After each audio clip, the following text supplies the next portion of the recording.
Welcome on to a Hollinger and Duncan very special day one of free agency. Not quite. Actually, no. This is exactly 24 hours after free agency started that we are recording this right now.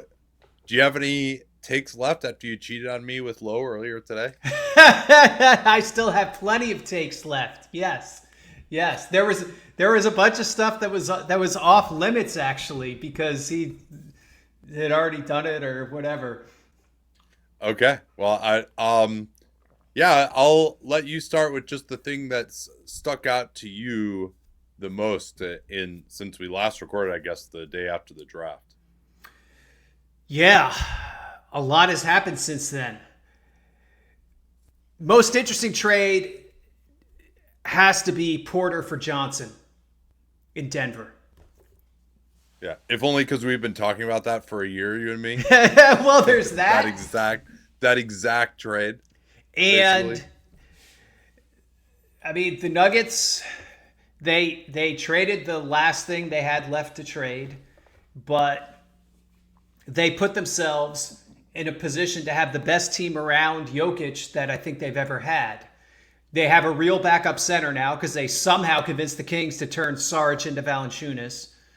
They get Bruce Brown back and Tim Hardaway Jr. I mean, neither of them were amazing last year, but that's still an upgrade on what they had coming off the bench. They turned Porter, obviously, into Cam Johnson, who I think is just a little bit more dependable, even though Porter at his best, I think, is a better player than Johnson. But I think Johnson is more dependable from night to night. And the shooting threat is still there, and the volume shooting, which is something they need. I think they have a lot more shooting now, especially getting Hardaway too, than they had before. I would still like them better if they had one more real guard on the team, but I think they are much improved, and they probably still won't win a crazy ton of regular season games, but that's a team that scares me in the playoffs. It is kind of a shame because it's financially motivated, and I don't think this makes them much better on the floor. Maybe it does in some ways, maybe it does in other. I think it's just too early to say. Like Porter Jr., for all of his injury issues, actually has played a lot more games than Cam Johnson has over the last few years. Admittedly, Cam Johnson wasn't exactly pushing to be on the floor last season, but Yeah, exactly. you know, defensively, like I think Johnson is probably a little better than what we've seen from Porter lately. Like Porter, as you mentioned, is more explosive. Maybe Porter's a little bit better as like a guy you can actually run a play for as a shooter.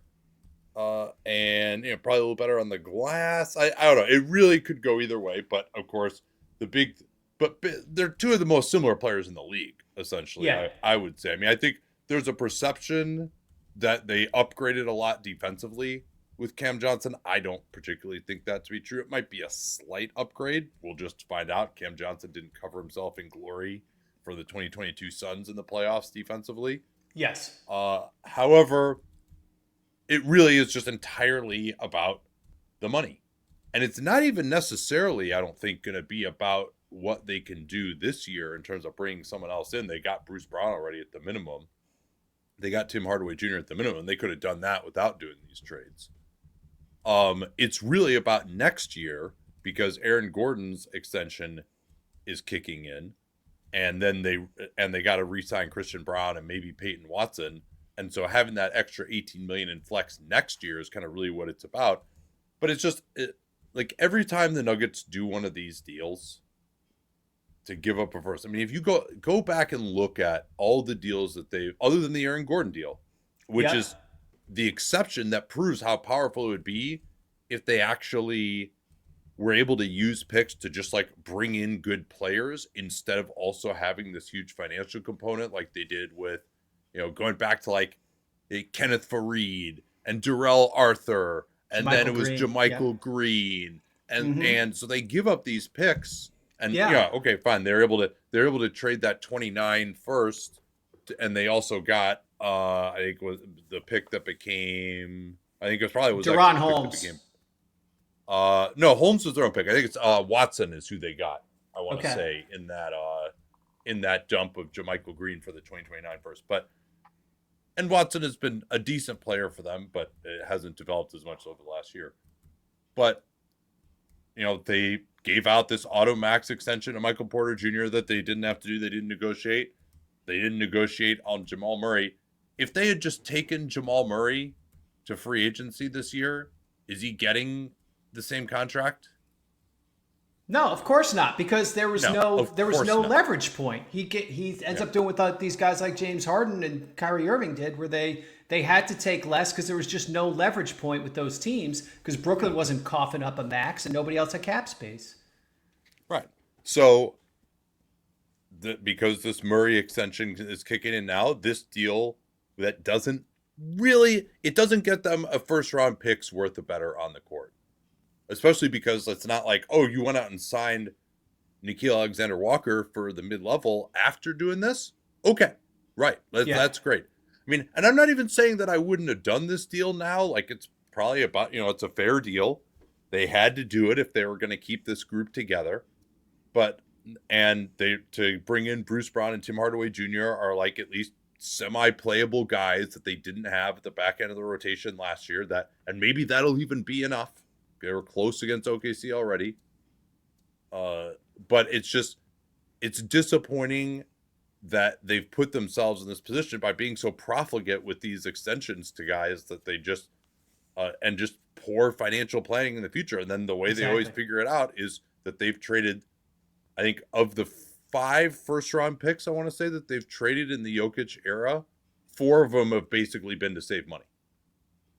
Yes. As opposed to the Boston Celtics, they gave up a first-round pick, went and got Derek White. Yes. And next year, it'll be the 2033 pick in the Zeke Naji trade. Well, that is interesting. They had this Sharch for Valančiūnas thing. Yeah, I forgot about Valančiūnas, too. But they had the Sharch for Valančiūnas thing. Maybe that's why they didn't try to shoehorn Saric into this deal. That would have been nice if they could have gotten just an extra $5 million more in. Yeah. And they also, they could have just taken back Valančiūnas too into a trade exception that would have been created. Like they would have been able to do that as well. They didn't necessarily need Saric to go to the Kings, but in any event, yeah, I mean, if the Kings were willing to take Saric, it's probably easier to do that. But I think Naji was probably a non-starter in this deal for the Nets. Sure sounds like it, right? Because they had the room, so I'm sure Denver was pushing that, and the Nets were like, nah.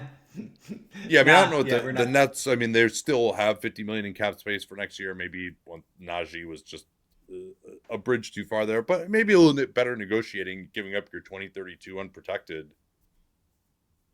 Yeah, I mean, if the Nets really. But, I mean, obviously the Nets did a good job negotiating with the Nuggets. But, yeah, I mean, how good is this Nuggets team now? I mean, this is the best backup center they've had in a while. Bruce Brown and Hardaway Jr., who I like a lot better at the minimum than when he was making $16 million and, had to start for the Pistons. Yeah, I think Hardaway did not have a great year last year, but to have him as your backup 3, basically, on a team that really needed another guy who could just let it rip from the perimeter, I think that helps them a lot. I wonder if they're looking at this like Bruce Brown is basically their backup 1, and that Strawther and Hardaway are the backup wings.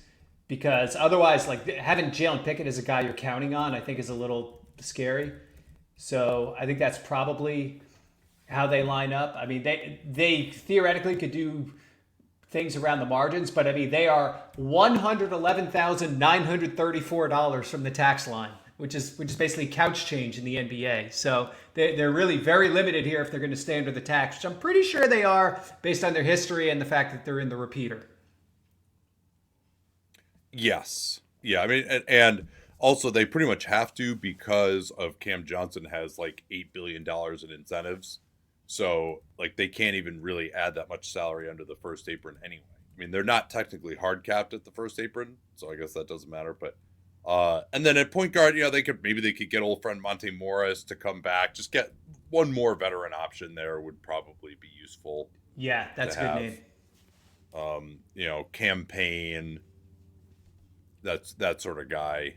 I don't know if Kyle Lowry wants to come out west necessarily, but they're, Corey Joseph, like just one guy who just has a pulse, or at least half. Tim Hardaway Sr. He did play for the Nuggets, actually. And he threw a television set while he was a Nugget. It was very exciting to watch. I actually watched that on TV live. That was a fun time.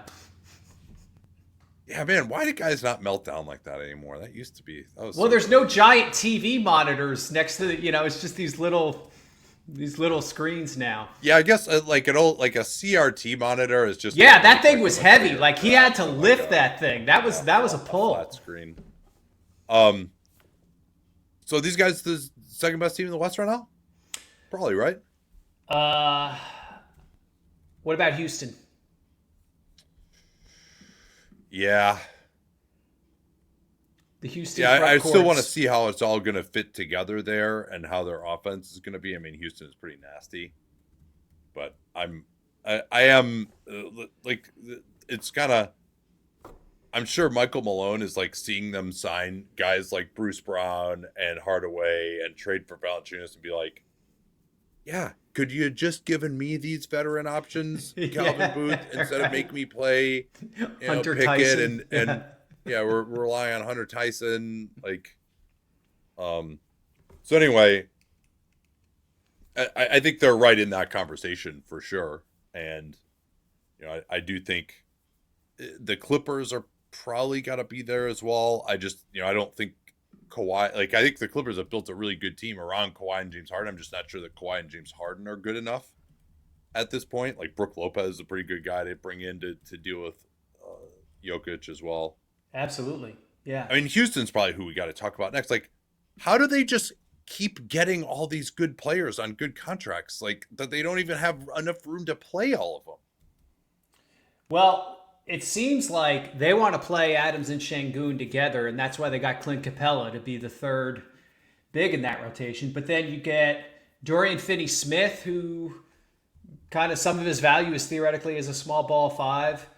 Then you have Durant, who's basically a full-time four. Then you extend Jabari, who is basically Durant's backup as far as I can see. Great deal for them, by the way, I thought. It's an okay deal. Okay. I think it's the Jalen Green deal redux. Like, that's going to be the contract they put in the next trade. Yeah, I don't know. It's interesting because you were higher on him in the draft. Oh yeah, I loved him in the draft, but like he can't dribble. It's just such a limitation on what he can be as an offensive player. Yeah, I mean, to me, if he can switch 1 through 5, make shots, and get some offensive rebounds, that's well beyond a $22 million a year player. Yeah, the theory of it is amazing, but it just how it plays out on the court is just 7 points and 3 rebounds. Here we go again. So hopefully he can turn the corner for that. I mean, his shot is actually beautiful. Like I don't understand why it hasn't been more of a weapon so far. Just because he's 22, right? I mean, I think it's gonna it's a 5-year deal. Like I think it's gonna work. I thought that was an amazing deal. Okay. For them, I'm pretty high on Jabari. I think I had him ranked like 13th or 14th among power forwards last year, and maybe that's a little bit high because he just is not that level. He also kind of had a weird year with the hand issue. Also the fact that he could play small ball 5 as well. Like I think he's better than, or certainly over the life of this deal will be better than Naz Reid, who got more. That'll be interesting to see. I mean, Naz is certainly more productive right now. The Rockets also have to play Jabari at the 2, so that might drag down his production a little bit.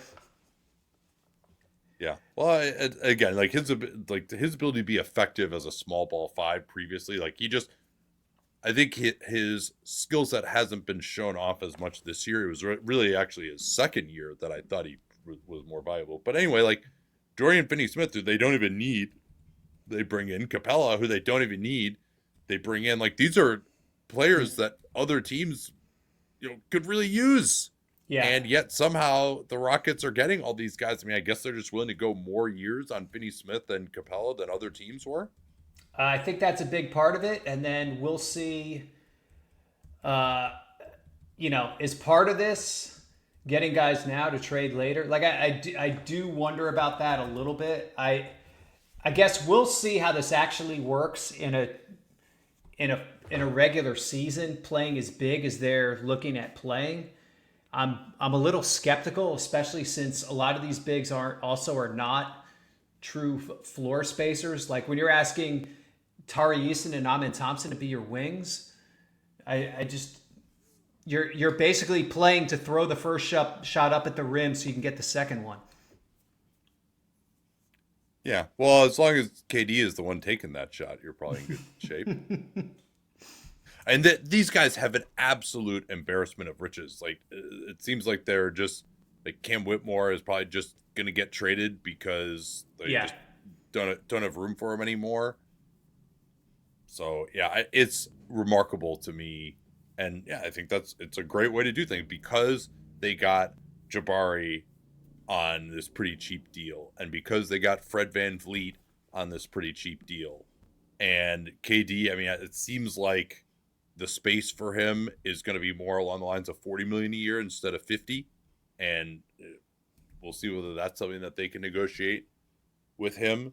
But that, like, they actually, because they have all these guys on good contracts, like they're going to be in decent shape, on an Amen Thompson extension and Eason, and even Finney-Smith gives them insurance if Eason leaves too, as a possibility, or as you mentioned, you could trade him or Capela. I mean, I think also even some of the value of Finney-Smith is just the Lakers not having him. Maybe. I mean, should you really be that worried about the Lakers if you're the Houston Rockets? I mean, the team you're worried about is the Oklahoma City Thunder, right? Well, you might be worried about them over a little bit into the future. But yeah, obviously it's the Thunder. But anytime you can take a good player away from some of your competition like that, to me is an added benefit. Yeah, so I mean, to me it seems like right now Denver, Houston, I mean, Houston will probably be a better regular season team than Denver, I would imagine, next year. Although not having to play Jokic 8 billion minutes might be good for them in the playoffs, but maybe not as good for them in the regular season. But they'll at least, in theory, they have the horses now to survive with Jokic on the bench. So, yeah, you think, like, we've got OKC, Tier 1, Tier 2, Houston, Denver. Is there anyone else in that to you? I mean, we got to talk about Minnesota. They've been to the last two conference finals, right? They lose Nickeil Alexander-Walker. I think the theory in Minnesota is that Dillingham, Clark, and Shannon can step up into some of those minutes and give them a lift that way. We need to see how that actually works out on paper. I think I would move them down half a step, though, from where they were probably. And I'd put them and the Clippers probably in that, like, 4 or 5 group. And then, we'll see if the Lakers and Golden State, I'd probably get incomplete grades right now. Like, we still don't know what the finished product looks like. So they could definitely be in that depending on what their moves look like. We just don't know what the end game is yet. Well, that's probably what you should talk about next is the Lakers. What's going on there? What's the plan?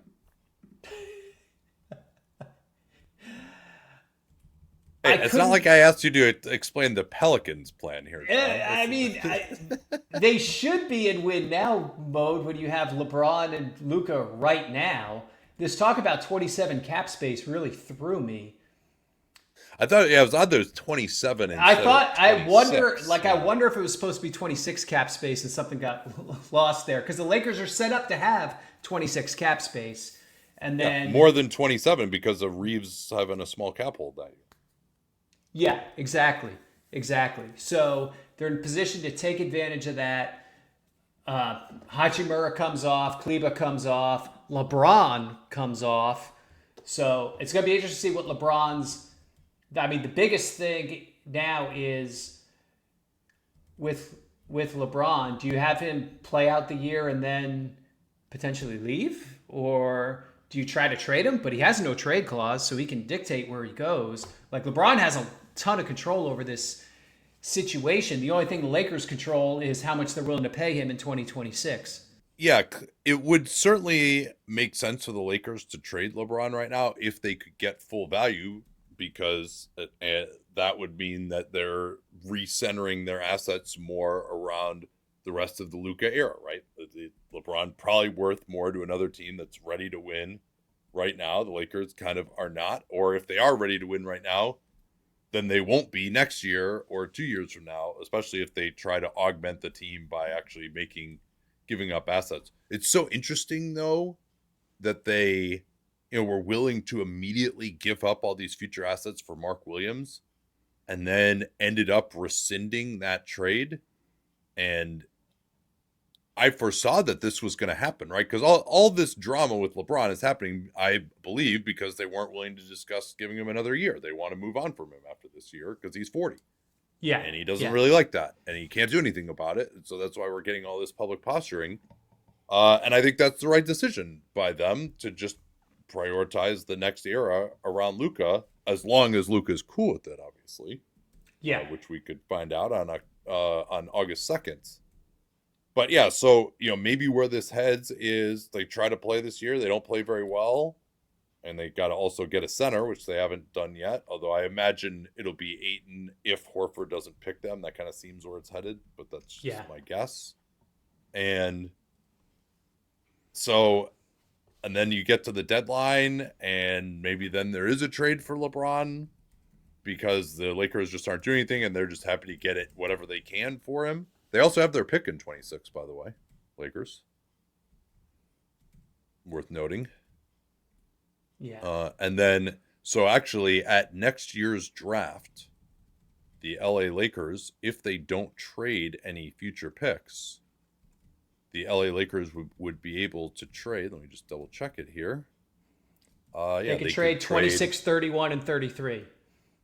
Yep, plus swaps. Yeah. So that would be a package for, and then especially if they also have cap space to wield.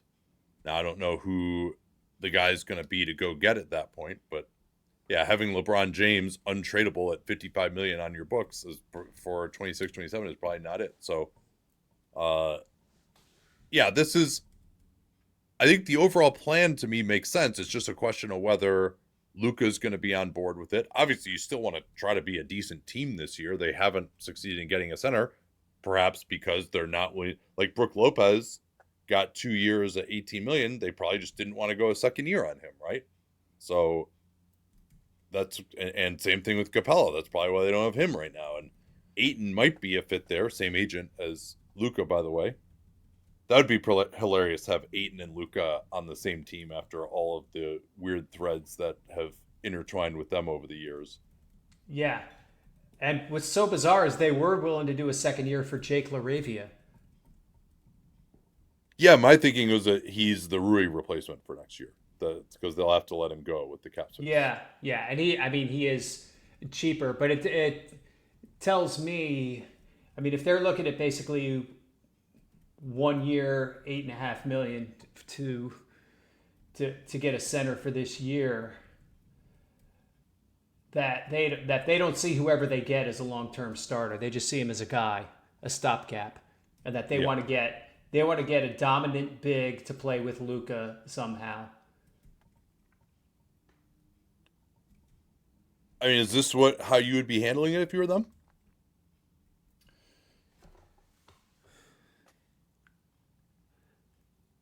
I think they were in a position with not great options, and I think they did the right thing to not be forced into the worst one. As soon as they made that Luka trade, I think they did the right thing to understand that this was now about Luka and not about LeBron. And so the leverage plays from LeBron are just, now they can just, like we can't hear you, like whatever. So that I think that is the right move. It could be interesting because, you would like to get value for LeBron James if he doesn't play on your team next year. But you may also be able to get him at a discount next year. It's sort of calling his bluff. Like, how much do you really want to be in LA a little bit? Well, that's the thing about LeBron too is, oh, it's all about winning. It's all about winning. Yeah, if it was all about winning, then why didn't you just opt out and go sign somewhere for less than $50 million? Like you're a billionaire at this point. Yeah, yeah, yeah. And I mean, I really like. He's always been pretty adamant that but as much as he like wants to win, he still is a businessman first. It seems like, and he was supposedly willing to take a little bit less last year. Even did that, but that was also like when the organization was sort of like his team on his terms. And now that that's kind of not the case, he, like he could go back to Cleveland maybe, or go to the Warriors, whatever. Like that option was open to him, but not when he's making $50 million. Yeah, now it's going to be really hard for him to force his way to Atlanta and play for a contender. Yeah, but I think so. Let me ask you this, right? In the mock off season, what we did was we traded Maxi Kleber and I forget. Yeah, I think it was Maxi Kleber basically for Walker Kessler, and we gave up basically all the picks that LA had to do that. And then by clearing off that space, we're able to offer Nickeil Alexander-Walker the full mid-level to come in and start for us. And we also were able to retain Finney Smith. So that's your team. To me, if the Lakers were willing to throw all the chips in right now, that's the best possible team you could have built for this year. And then you also have the advantage that Kessler has a low cap hold for next year if you wanted to try to do something in free agency. So is that team good enough to really compete for a championship? The team that I just built there with Kessler and Alexander Walker and Finney Smith back, with Luka and LeBron and Reeves as your main stars? It's good enough to talk yourself into the possibility, I think, depending on what you get from LeBron. It still depends most on LeBron and Luka, right? What yes. are they going to be? What is, is Luka going to be a 75 game player who's one of the top 5 players in the league? Or is he going to, is all the stuff that made Dallas want to trade him going to come up and sort of sap him and make him a level or two lower? Because LA's real premise as a contender is just that they're so top heavy, that their top 2 guys are so good that you just can't deal with them and the role players or whatever. And LeBron, I think, as good as he was last year, is probably not quite at the point where it was a few years earlier, where it was, well, LeBron and AD are so good that we just need the dudes around who just kind of play defense and make shots and we're fine. And I don't think he's quite at that level. And then Luka needs to reestablish that he is that guy too after last year. So you still have questions about that team. So I understand a little of the reticence to invest in it, but now it's going to make this a very weird year in LA, I think, because it'll still probably be good, but the West is so tough and there's a lot of uncertainty about what's next for these guys, and could be some drama. Yeah, I think ultimately, like that, and again, we don't even know if that path that I'm talking about was open to them. Yeah. But and maybe they explored those options to go find, like Walker Kessler is kind of the only other guy who's cheap enough, but also could help you win now and had a low cap hold to let you still, because that was why I liked that plan for the Lakers. And during the mock, I was basically, the agent negotiating, trying to get more years for LeBron, but then I was also pretending to be Luka's agent and saying like, hey, how about you don't give LeBron an extra year so we can go get the next LeBron the next offseason instead. So I think there is kind of that dynamic, and we'll find out more on August 2nd of whether but it does seem like the Lakers have always kind of been star fuckers, and they just found a new star instead. And I would be shocked if Luka is not on board with this. Yeah. Who knows? And, Maybe he's short-sighted enough to be like, yeah, I want to win now, and I don't care, and he's going to be pissed off here, and the organization is just like, yeah, well, we're just gonna roll with it, I think the and do what's biggest thing best for us, and try to win a championship.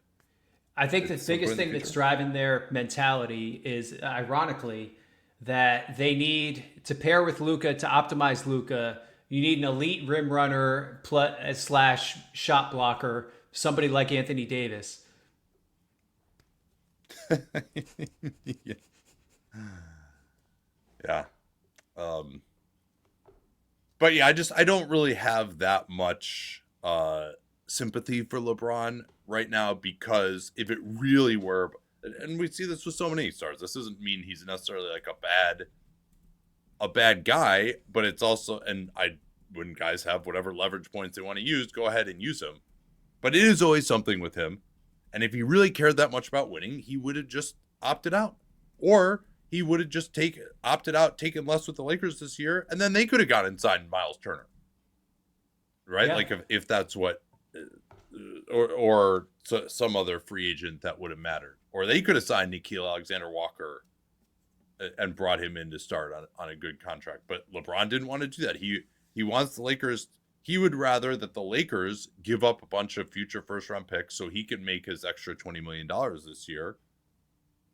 And they rightfully don't want to do that. Like, it's his right to opt in, but it's also, to me, not your right to opt in and then also complain. Now, you can complain that they extended Jared Vanderbilt.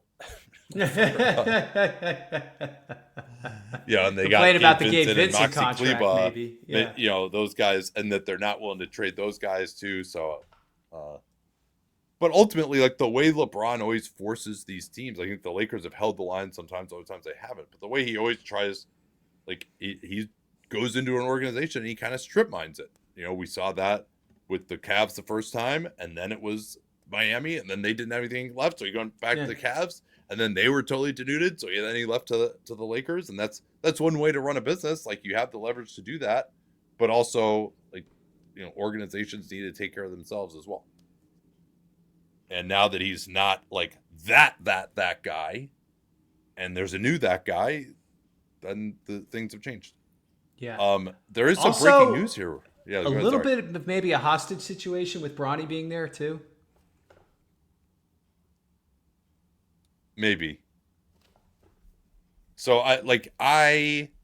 Danny and I did what are the odds that LeBron finishes the season on the Lakers? I said 87%. Think that's too high? I might go slightly lower than that. I mean, definitely, I would say more likely than not. But what is that sliver of probability? The no trade complicates things. Just the sheer amount of salary complicates things. The fact that most of the teams that he would go to have apron issues complicates things. So I think the most likely scenario is him ending the season there by far. Yeah. But I might go more 3/4, 1/4. Say 75%. Yeah. Well, and also finishing the season, the deadline, maybe things would make a little bit more sense, because also, like, that's the thing, like, this arose out of nowhere. Like Brian Windhorst was saying, none of these teams had any idea that there would be a possibility of maybe trading for LeBron. Right. And LeBron is also saying, like, oh no, I'm not asking for a trade. Well, okay, then why do you think they're going to listen to you? You want to hit on this important breaking news that just dropped, though? Friend of the show, Simone Fontecchio, has been traded to Miami in a sign and trade for Duncan Robinson. The 3 years, 48, last two non-guaranteed, it would appear. Duncan Robinson, now that explains why he opted out of that contract, that funky contract that he had with the mutual option that was 50% guaranteed. So he gets a little bit more money this year. The Heat have a little bit less money on their cap.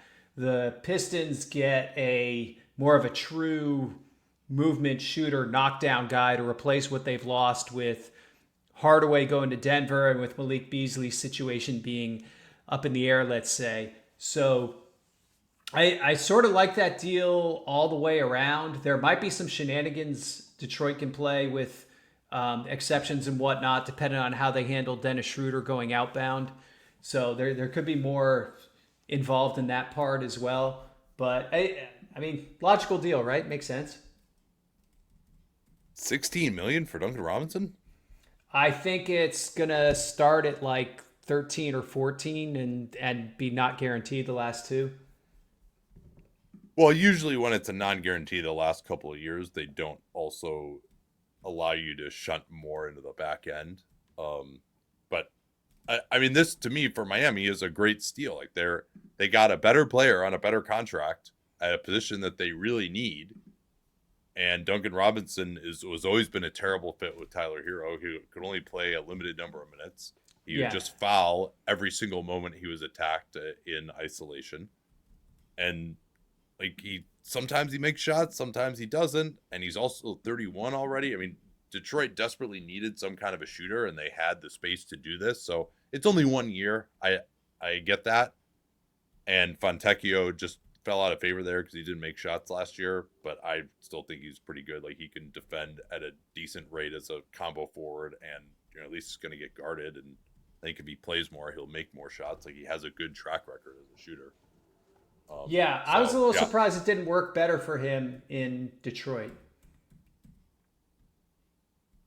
Yeah, and Detroit, with no Beasley and having lost Hardaway, they just desperately needed this. And at least having the non-guarantee on the end, I haven't seen that yet, but I trust you. It looks like it's actually a partial on the second year for Robinson and then non-guaranteed on the third. Okay.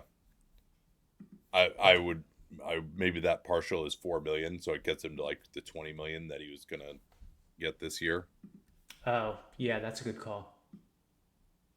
Although that he was only 10 million guaranteed of that 20 million initially, but he was in an interesting position in Miami because it was like, well, okay, you can move on from him. This is why getting these like half partial guarantees, it's like it's based if you're even at all able to play, you're just gonna get that money.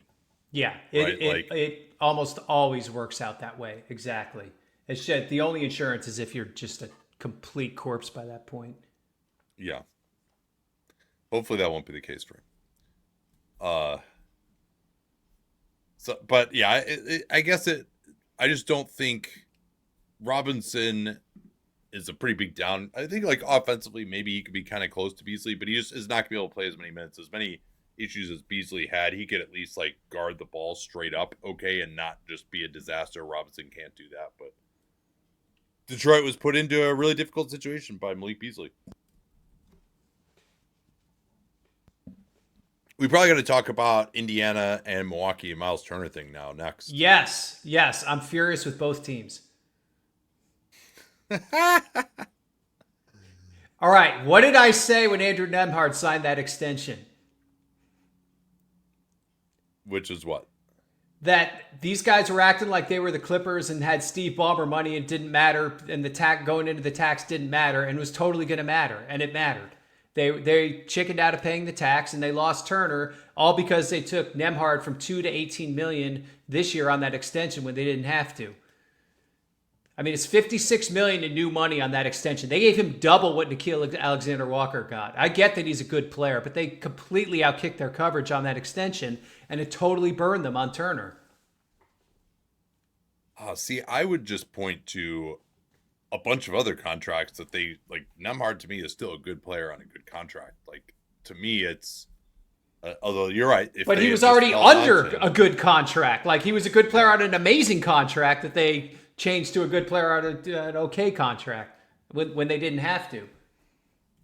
Yeah. Well, they also didn't need to give Obi Toppin a big extension. They could have just moved him. They could have moved TJ McConnell as well. Or they could have just fucking paid him. They could have just done that. Like if you want to be mad at anyone, like, don't be mad at them getting a good player to stick around on a reasonable deal. Be mad at the owner for not being willing to go $8 million into the tax, which you easily could figure out later. Or even, all right, you're not going to win a championship this year with Halliburton going down. I understand that aspect. But I mean, the offers that they were reportedly giving to Turner were just utter lowball. And you know what? Jakob Poeltl and Nick Claxton are getting paid way too much, but that's just the reality of the market. Myles Turner is way better than those guys. He just deserves more. Like, that's how it works. Yeah, exactly. So that was really disappointing work from Indiana. And yeah, you're right. I mean, they had options in season. Like they could have moved off of Jarris Walker, for instance, and gotten most of the way there just off of that. Yeah, Maybe when just you say paid had a little bit options, of tax, and yeah, yeah, especially because they just changed up the system to where it doesn't really cost you that much to be in the first 5 million of the tax. exactly, Yeah, and that's right where Indiana was still going to be. It wasn't like yeah, some and deep yeah, second apron haul. Exactly. right. Like, I mean, a team would have just taken T.J. McConnell at 10 million, or probably taken Obi Toppin, or maybe you give up a second. Because that's the other thing too. Is like, even if you feel like Myles Turner is too expensive, just re-sign him and trade him at the deadline. Then, if you're like, he would have a market, surely. Yeah. So, all right, but you're furious at the Bucks too. I mean, this was a desperation move, right? Obviously, this was done to keep Giannis happy. It's basically a max contract for Myles Turner. When you add the dead money for Lillard and the living money that they paid Turner, it's a 4-year max for a 30-year-old center who's a mid-tier starter. Would you say?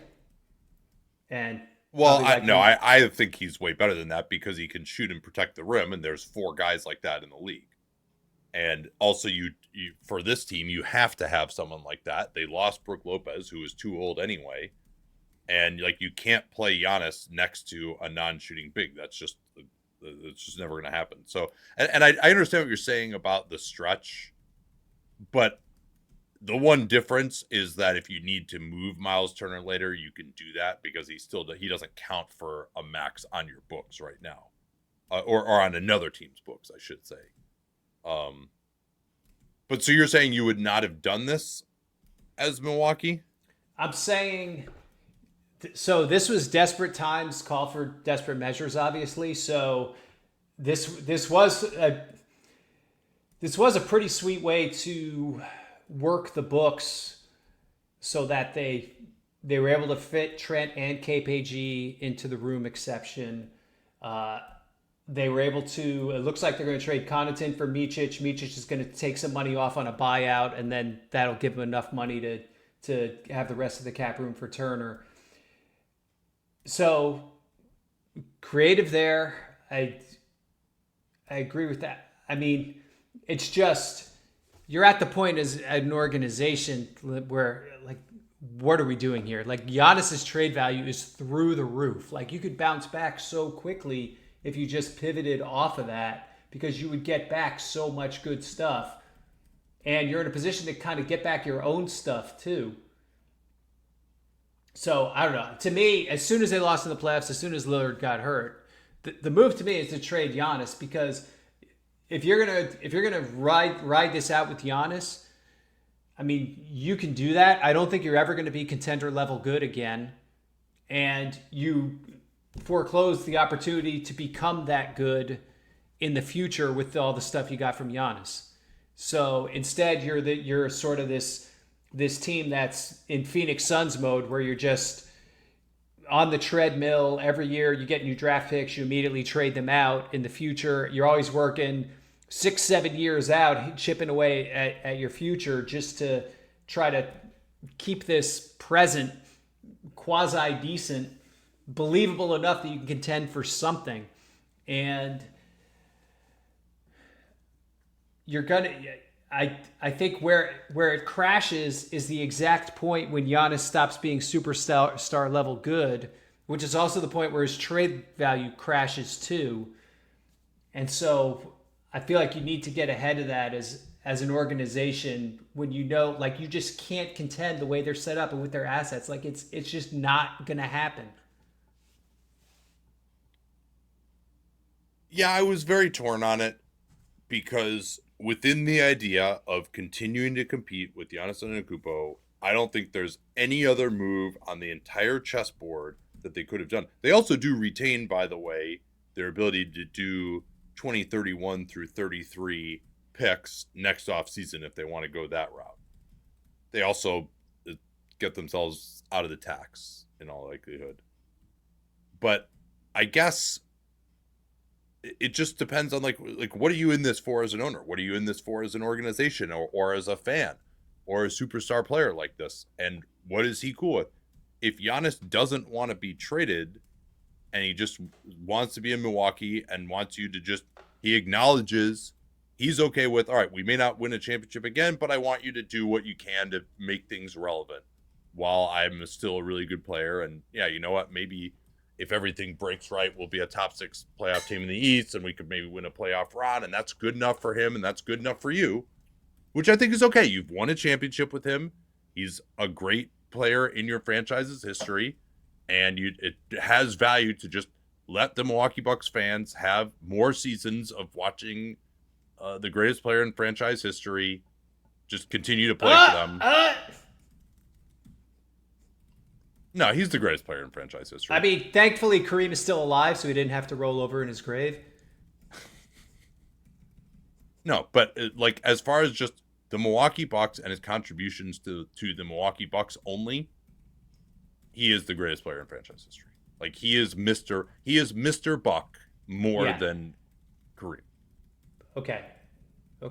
So I like that's, and I completely agree with you, right? If I were running the Bucks and all I cared about is winning as many games in the future and contending for championships, I would have said, hey, Giannis, you know what? I think this Lillard injury is the last straw, and we should probably just try to move you at this point. Now, the other thing you could say, too, is if you do need to move him and you need to move Turner in the future, like you just got a good player who you could get something for. They don't obviously have their draft pick through 2030, so if they're be worse this year, that doesn't help them at all. And I don't think, like honestly, having that 22-5 on the books, would there maybe have been like a door number 2 in which you just ride this year out, and then you just try to trade 21 through 33 next off season and try to build up your team for one last run with Giannis? I mean, realistically, Giannis isn't good enough at that point to be the number 1 guy on a championship team anyway. And they're just going to suck from 27 to 30 regardless when you're going to have this extra of Lillard on the books to begin with. So I think this is okay ultimately. And I don't think it hamstrings you from doing the eventual Giannis deal if you need to do one. But it really comes down to like what the owners and the organization and Giannis want. Like if they want to just continue in this vein and everyone is cool with that, like there is value in that because of just what he's meant to this franchise going forward. What's going to piss me off is if it's like, all right, well, we just, we lost 4-1 in the second round. Get me out of here next summer. Yeah. Is this is the Steph Curry I want to be relevant argument, which Steph had already won 4 championships. Yeah. Which I can relate to in Memphis, where we had a really good team that also probably had very low championship equity. Like everything would have had to break exactly right, but we had a very good team for a period of years, and everyone really enjoyed that ride. So I can relate to that. The thing I would probably say hard stop is, look, we just can't keep shooting future draft picks into the sun for this. No. We're not doing 2031 unprotected, 2033 unprotected, unless we're getting like a 23-year-old who we know is going to be an all-star. Yeah, or you get some. I mean, because I think when they did that with Lillard, they had a reasonable expectation that team could contend, and obviously it didn't work out that way. But yeah, unless you're at the point where you feel like you're bringing in someone who pushes you back to that level, then yeah, I agree. At that point, you need to just stop shooting yourself in the foot for the entire decade of the 2030s as well. And it's still a different situation than the Nuggets with using their 2032 pick this year, because Jokic is still in his prime. Like they are a conference finals threat. Milwaukee just is not going to be that. But it is pretty interesting. And I mean, the Pacers, just to blow it on Myles Turner. I mean, you think of him as an average star. I think of him as above average because of the fit and all the different types of lineups that he lets you play, and just how hard he is to guard for other fives. What else is on your mind here? Caw. The Atlanta Hawks. Bringing in Nickeil Alexander-Walker. We already talked about what they did to the Pelicans in that trade, but Nickeil Alexander-Walker, Luke Kennard.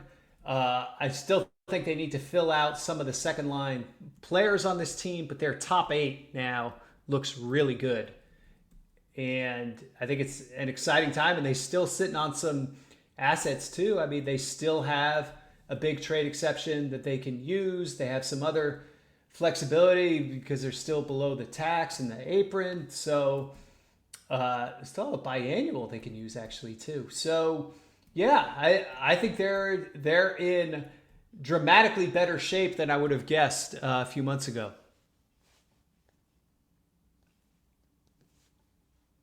Yeah, I mean, they really have recovered very well from the original sin of that DeJounte Murray acquisition and have come out the other end of it looking pretty darn good. The one thing that I'm concerned about is just the lack of a second ball handler. They'll probably just have to do that by committee between Jalen Johnson, Alexander Walker, Daniels can handle the ball a little bit. Kennard always wanted to do more pick and roll. Yeah. I mean, maybe Buffkin will, like, they're not relying on him now, but maybe he could give them something. I mean, I would love if they could just get one more of these caretaker backup point guard types just to be safe. But yeah, I want to figure out exactly where it is when the dust settles. But I mean, let's do the same exercise in the East right now. Sure. Cleveland is like number 1, tier 1, nobody else in that tier, right? I would agree with that. Yes. Tier 2 is probably Orlando and New York. Yes. I mean, realistically, New York has established a level way higher than Orlando or the Hawks have. Correct. So maybe New York should be in their own tier. I would go New York with Orlando. Like I don't know. I look at that Orlando team. I mean, they really kind of loaded up now. When you consider how injured they were last year, how young they were, have been, bringing in Bane, bringing in finally kind of have a real point guard with Tyus Jones there. I think he's going to really help.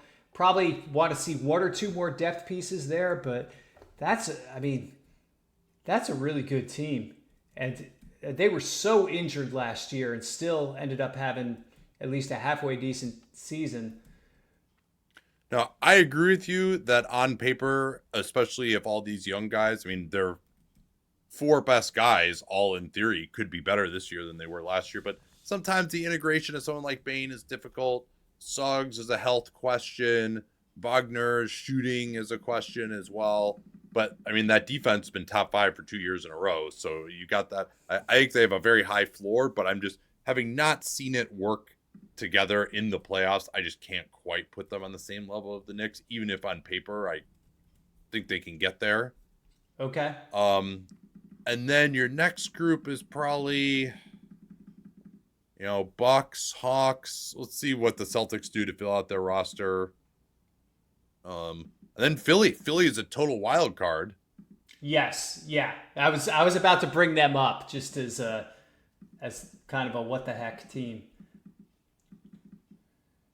Yeah. And then you got some other teams talking themselves into possibilities, right? Everyone in the East is like, hey, we can, all these teams like, Detroit, Chicago, Miami, or just, hey, it doesn't, there's basically look and see 3 teams that have Milwaukee, Boston, and Indiana, that between those 3 and, Milwaukee, Boston, and Indiana. Yeah, I mean, those 3, it's been them and the Heat that have kind of dominated the conference over the last half decade. And now 3 of those 4 are out of the way, and the Heat don't look like they're that strong. So everyone sees an opportunity now. Yeah, and Atlanta, I think, could be really good, but they've got a lot of young guys also. They still don't have, that much shooting.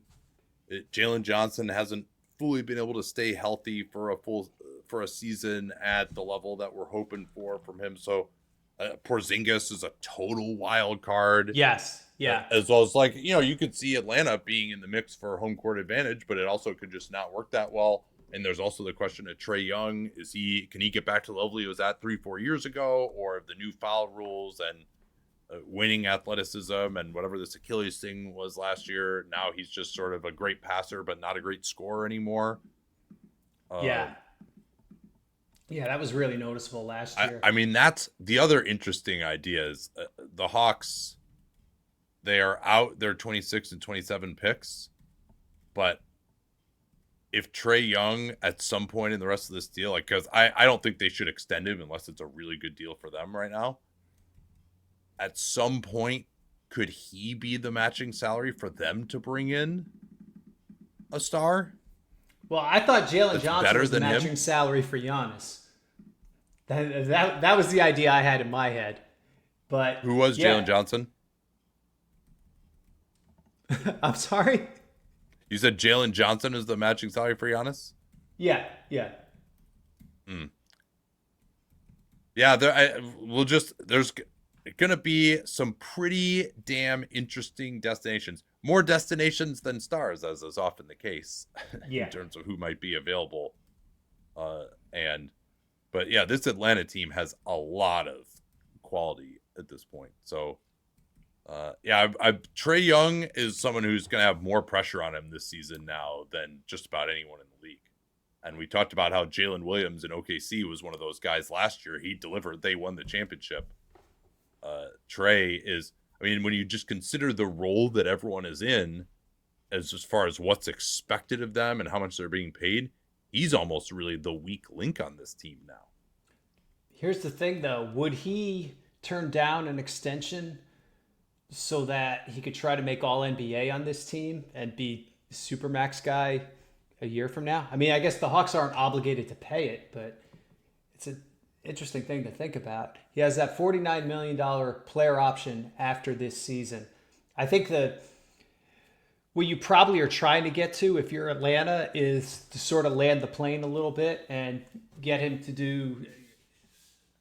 to undo the option and do, I don't know, 4 for 180 or something, and kind of, does that sound fair to you, or does that still seem too much to you?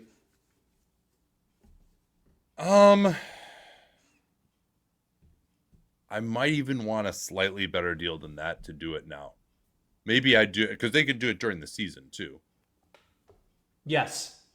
So if everything's going great and he looks awesome, then yeah, I think I might be willing to do it. Now he would say, well, the price of brick's gone up now, but I just don't know who's out there who's so in love with him that they're gonna do cap room and 4-year max on Trae.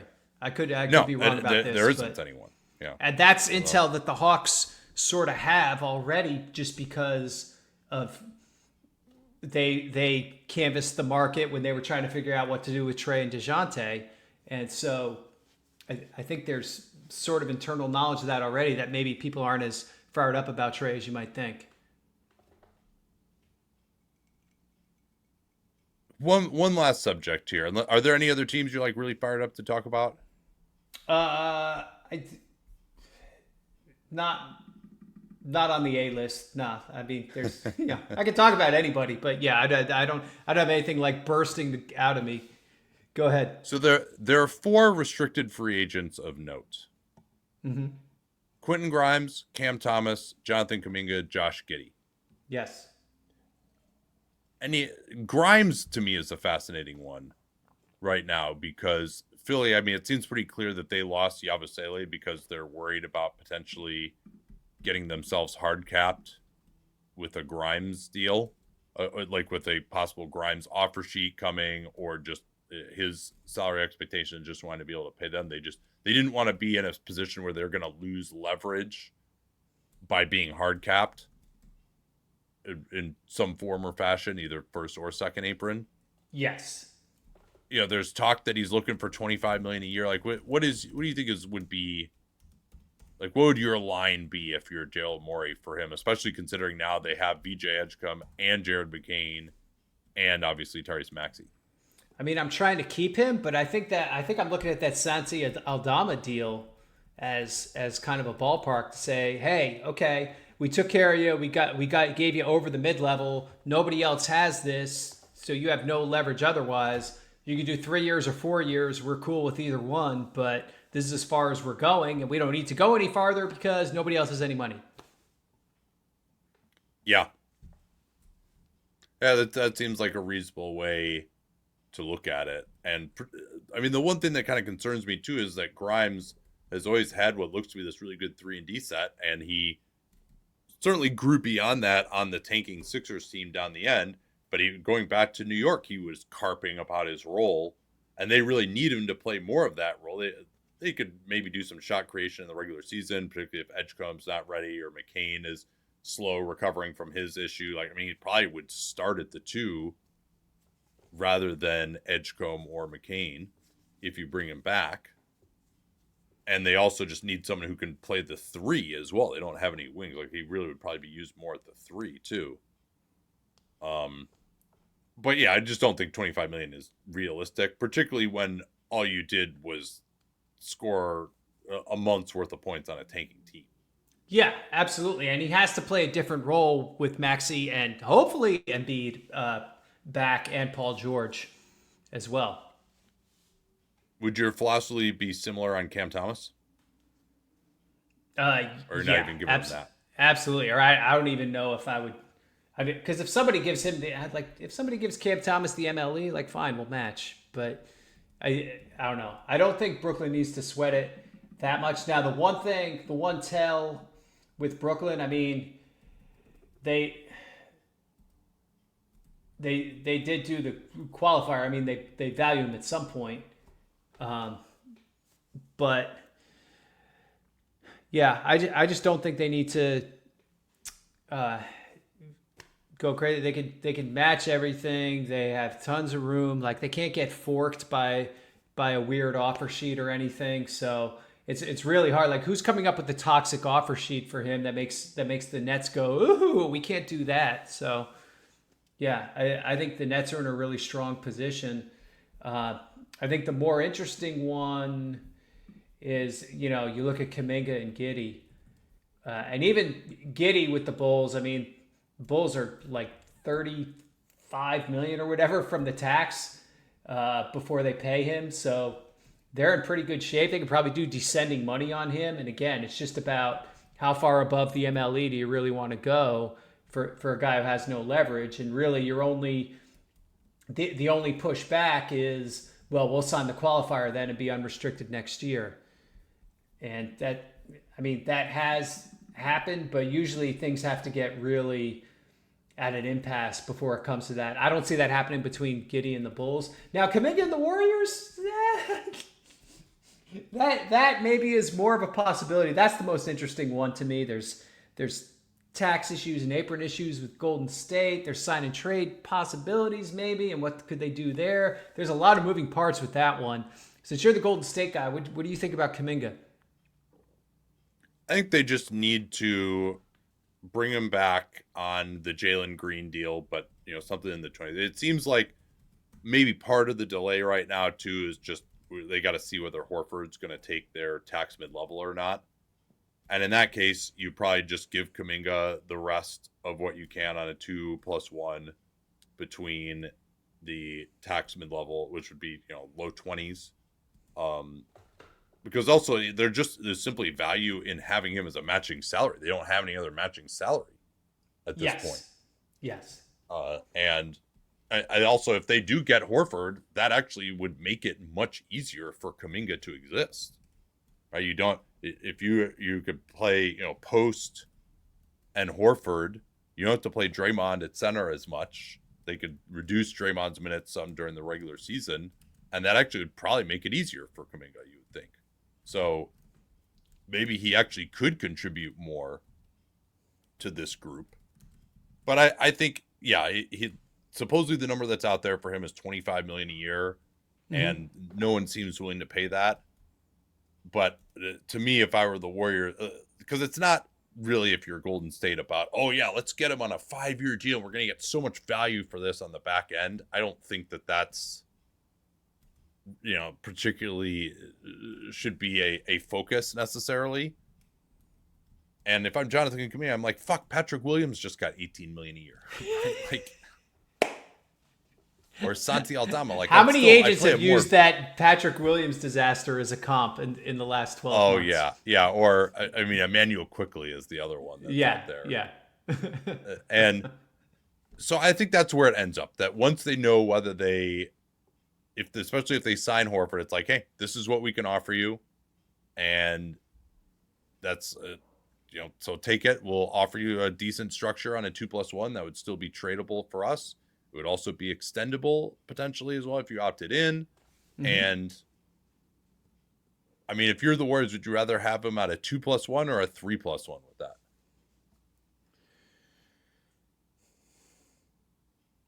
I think I might prefer a 3+1 if I was Golden State, but if I was Kuminga, I definitely prefer the 2+1. So I think that's where it probably ends up. Yeah, and it'll be an uneasy marriage, but it still is the best option for both sides. Like, Golden State needs the tradable salary, and they need another body on the wing for the moment. And Jonathan Kuminga needs someone to pay him something right now, and nobody else can do it except for Golden State, even if he wants to still work on his game and get a chance to become a star, which I think he would have more of a chance to do elsewhere. I don't think it'll happen, but at least he could become the sort of player who's a $30 million or $35 million a year player under the new cap. I guess one more thing we got to talk about really briefly before we go. Sure. Is cap only going up 7% next offseason? Yes, that changes things. And I think the part that's ominous music is, what does it mean for the cap in 27, 28, 28, 29? Because we thought that wave of TV money would extend further into this new CBA and just ensure 10% rises year to year up until the late 20s. And that's not what we're getting at all. So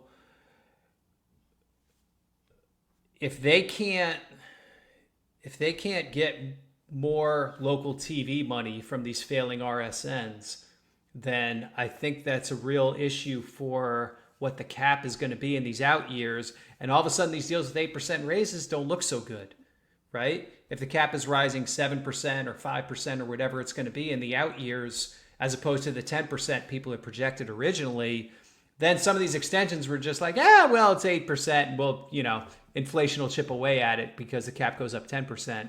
Now that's not the case at all. Now it's the opposite, where the deals are getting more expensive each year relative to the cap. Yeah, I'm not sure. The league might just be a little conservative on some of the RSN stuff. Maybe there's a chance that things could at least settle and work out if the league can kind of figure out a way to just move into more of a streaming era, and maybe you sell the rights to like NBA League Pass, but it also includes your local team.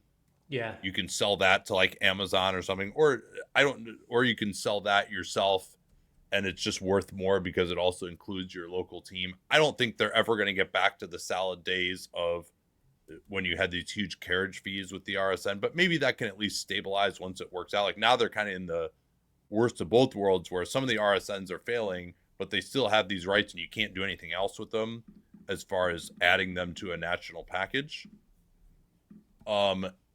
The other reason this is happening, though, that I think wasn't appreciated, and I should have looked into this more, was the new TV deal has much bigger annual raises, the national TV deal, than the previous one did. So It's actually starting at a lower number and going up way more year by year. So it's starting at $4.9 billion this year. Okay. And so I think you're going to have the national TV deal rising probably, around 10% per year. I have to do the math on exactly what it'd be if it starts at 4.9 this year. But the old one raised 5% per year. So you probably will see the national TV deal component of the cap increase going up by more, that it can still maybe support pretty big increases going forward. Okay. So that's the other component of this, that it's just that there isn't as much slack with the new TV deal as you would have thought right at the beginning. Okay. I did not know that. That's good information. Yeah, because it would have started if they just had the previous raises 5%. It would have been. I don't think it's 10% annual raises, but it's. I have to do the math on exactly what it is, but it would have started at 5.6 this year, and last year was 3.1. The other thing too is that players are just getting paid a ton right now. Like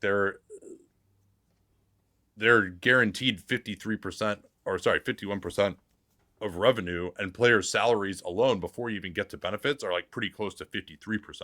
So then the escrow that gets taken out per 10%, basically all that's going back to the owners right now because players are getting paid so much relative to BRI in terms of just their on paper salaries.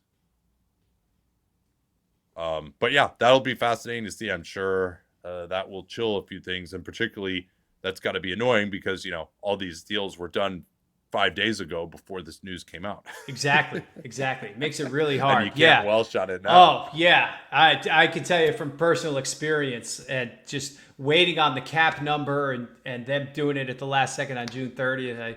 Thanks for that, guys. Yeah, that was really helpful. Hey, I got one thought for you. Okay. All right. If you were a contending team with an extra roster spot, would you sign Damian Lillard to a 1+1 and let him rehab with you the whole year? 1+1 or no? I mean, I think I would want it to be a vet. I'm minimum? not giving him an option. It's a 2-year commitment. Okay. Yeah. And then also you would have early bird rights on him after that too. Yeah. Yeah. No, I would love to do that. That'd be great. You could also get the same effect by just waiting until the very end of the season. But I would like to have. Except you can't have him in your facility for every day for a year. That would be more the selling point. Yeah. Monitoring his recovery and everything. No, I thought about that. I assume you've thought of some teams already that's why you want to bring that up. Well, no, I was just looking through seeing what types of teams might be able to do that. If I was Miami, if I was one of the LA teams. If I was Portland, potentially, if he wanted to go back there, which I don't think he does with present company. But anyway, just some options I was noodling about in the back of my head. All right, I'll give you some teams here that just came to mind for me. Okay. Boston. Oh, perfect. Would be perfect. Yeah. No, I'm just not sure he wants to be on the East Coast. Like I think his kids are still on the West Coast, so that just might not be a possibility. Yeah. Boston. Yeah, not really. Clippers. Like he doesn't want to play next to Harden. Miami. Yeah, I mean, we know he wanted to go to Miami, right? So that would be probably the one exception on his on his East Coast preference. Yeah, although also I don't think he was divorced at that point. I think that's probably part of it. I mean, depending on what happens with like Van Vliet and the Houston Rockets would be an interesting one. Yes, but they're probably just too loaded at this point. The Lakers have Reeves already. I mean, Wolves. Ooh. Wolves would be fascinating. Ooh, I like that. Golden State's been mentioned. I just don't like the fit with Steph there. Dallas has Kyrie already. San Antonio has too many guards, right? Yeah. The Celtics, to me, is the one that makes the most sense, basketball-wise. Yes. That's a great call. I like that. That then you're really coming back with a vengeance in 26-27. Their center rotation is looking a little suspect right now. What, Luka Garza and Neemias Queta isn't doing it for you? They got Josh Minott. Yes, he will be. And I mean, Garza for a minimum is actually someone I do like taking a flyer on because he shot 1 billion threes last year. Didn't make them, but per minute. Do you have any other like sleeper free agents that you would be focusing on as teams that you're just like, yeah, if you can get this guy for the minimum, you feel pretty good about it. I thought Toronto did great getting Sandro Mamukelashvili on a minimum as their backup center. I didn't love that Pirtle extension. I think they pay him too much in the out years. God, their obsession. Oh yeah, we haven't even talked about Ujiri leaving. That's another one. But it seems like they're just going to continue doing the exact. Like I was like, oh yeah, based on performance, go ahead and move on for him. But maybe it's just more of a personal thing between he and this guy Rogers. Oh, it totally was. Yeah. And now they're going to just do the exact same shit that they've been doing already, which was bad. Like to me, I was like, yeah, get some new leadership in there. Like this team has been totally directionless for 4 years. Great idea. But that's not even what it's about. They're going to just keep doing the same shit and not have Masai Ujiri now. That seems where this is headed. I mean, we'll see if they hire a new president or if they just elevate Bobby Webster or what's going on there. But that Pirtle extension was, I mean, we'll see. That's a lot of money to pay a non-shooter for when he's 33. They wouldn't include him in the KD talks. I just don't understand why they have valued him so much. Like first to trade for him, then to give him the first contract, then to give him this one. I don't like. You're winning so much with Jakob Poeltl these last few years. Like it's been working out so fucking great for the 23rd best center in the NBA. You pay him like this. I mean, every other center is rejoicing. All the guys who are better than him. Oh yeah, because they use that as the comp in their next negotiation. Yeah. But anyway, I originally was here to compliment Toronto. I kind of like Mamukelashvili. I'm interested to see what that contract does. Yeah, maybe he can kind of ease into like a poor man's Naz Reid, Bobby Portis third big role if he can make shots a little bit better than he has. But he can do some stuff off the dribble too. That's interesting. Here I'll give you my official stamped Nate's guys who are remaining in free agency right now. Okay. Ryan Rollins. Yes. Yeah. Unrestricted now because the Bucks had to pull the qualifying offer, it looks like, in order to do these other shenanigans. Jabari Walker.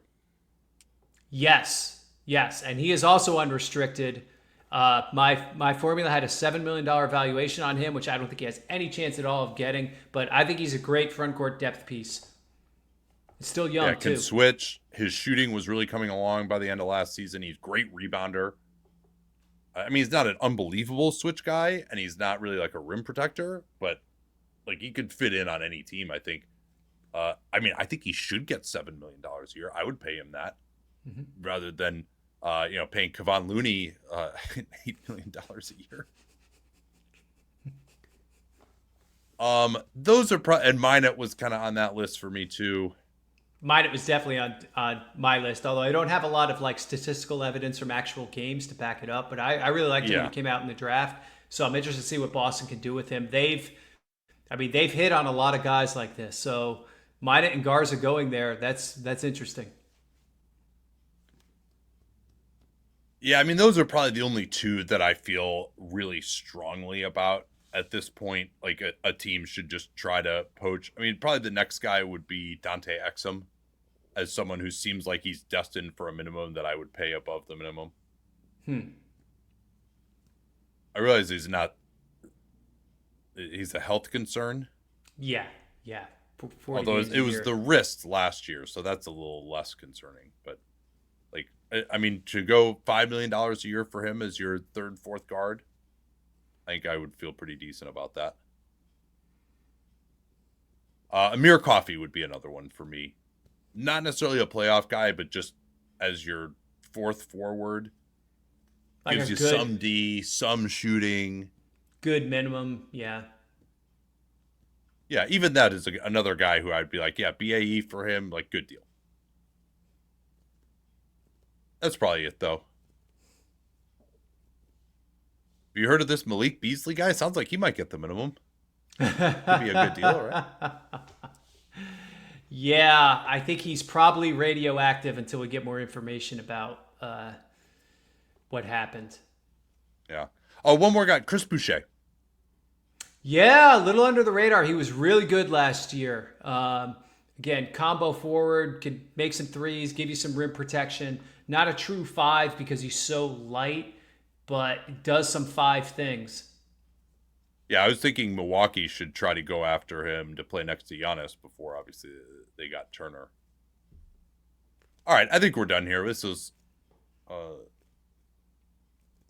probably a pretty good starting point. And yeah, I'm not sure when we'll record it again. Probably next week, unless something major happens, then maybe we'll try to squeeze another one in. But want to remind everyone that if you want to listen to every Hollinger and Duncan, you can sign up for Dunked On Prime. Link to that is in the show notes. We'll be running this sale a few more days. Use the code MOCKOFFSEASON 2025. You can get 35% off your first year of Dunked On Prime. Talk to y'all very soon as tonight with me and Danny on Dunked On Prime exclusively.